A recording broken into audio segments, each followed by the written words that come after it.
सिद्धि की शादी के बाद वो ससुराल चली जाती है। पीछे रह जाती है भाभी रानी। सिद्धि के ससुराल जाते ही भाभी कहती है, अरे वाह जी वाह, सारे कपड़े मेरे। हाय रे पैंट, अरे वाह वाह, मजा आ जाएगा।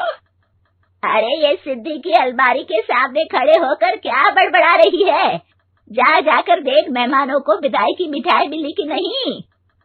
अब हाँ माँ जी, क्यों नहीं, लेकिन पहले कपड़े तो बदल लूं।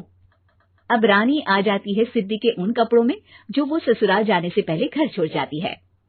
अरे रानी, कुछ दिन रुक जाती। अरे ये तो सिद्धि बिटिया को मैंने ही दिया था, बड़ा ही फबता था उस पर, तुझ पर तो कुछ खास नहीं लग रहा। अब वो ना मेरे सारे कपड़े गीले थे तो सोचा पहन लूं। वैसे भी सिद्धि को कौन सा दिन पुराने आउटडेटेड कपड़ों को पहनना है। वैसे भी ये सूट तो मैंने तभी पहना था, वैसे खास है भी नहीं ये। हाँ ठीक है, लेकिन ना मेरी सिद्धि पर तो जमता था।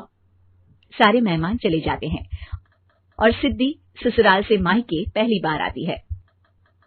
ओह, अपना घर, अपना कमरा, अपनी अलमारी।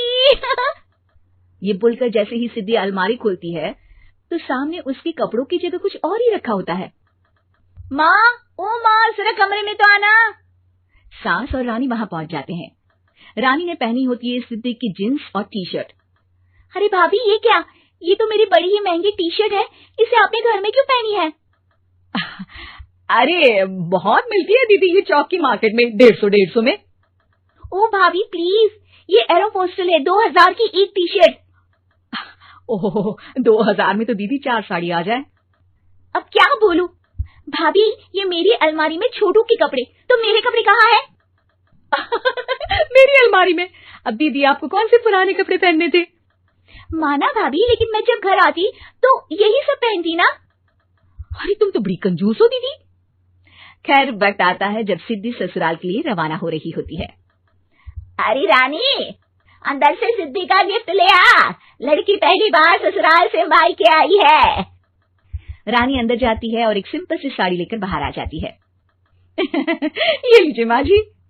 सास बेटी को गिफ्ट देकर ससुराल भेजती है। अगले दिन रानी एक सुंदर सी साड़ी पहनकर सामने आती है। अरे रानी, ये तो वो साड़ी है जो मैंने सिद्धि को देने के लिए दी थी जब वो ससुराल ले जाती, लेकिन ये तूने कैसे पहन ली? अरे माँ जी, ये साड़ी तो मुझे बहुत पहले से ही पसंद थी, लेकिन चिंता ना करिए, मैंने सिद्धि के लिए भी अच्छी सी साड़ी दी है। हाँ। तभी सिद्धि का फोन आता है। क्या माँ, कुछ अच्छा तो दिया होता ससुराल ले जाने के लिए। अरे पहले दिखा दिया होता। ये चमकते हुए पैकेट में नौकरानी वाली साड़ी मत दिया करो माँ। अरे बेटे, वो तेरी भाभी ने ना गलती से उससे पैकेट बदल गया। हाँ, मैं कल ही तेरे भाई के हाथ से तेरा वाला पैकेट भेज दूंगी। अरे रहने दो माँ, आई एम श्योर भाभी ने अभी वही साड़ी पहनी होगी जो तुमने मेरे लिए रखी थी। तुम तो समझ नहीं पाई उनको। खैर छोड़ो, मैं ज्यादा बोलती अच्छी नहीं लगती, रहने दो, आपको उन्हीं के साथ रहना है, फिर बात करेंगे। सास को रानी पर गुस्सा आ जाता है। वो उसके कमरे में जाती है जहाँ वो शादी का एल्बम देख रही होती है। रानी, मार्केट जाकर एक ऐसी ही साड़ी लेकर आ, कल प्रतीक जाकर सिद्धि के घर दे आएगा। अरे क्यों माँ जी, कितनी साड़ी देनी है दीदी को, यहाँ कोई सेल लगी है क्या? अरे चुप कर, मेरे बेटी के हिस्से की साड़ी खुद पहन ली, अब ज्यादा ज्ञान बांट रही है। एक दिन सिद्धि का फोन आता है। माँ, मेरी सास ने आप सबको खाने पर बुलाया है।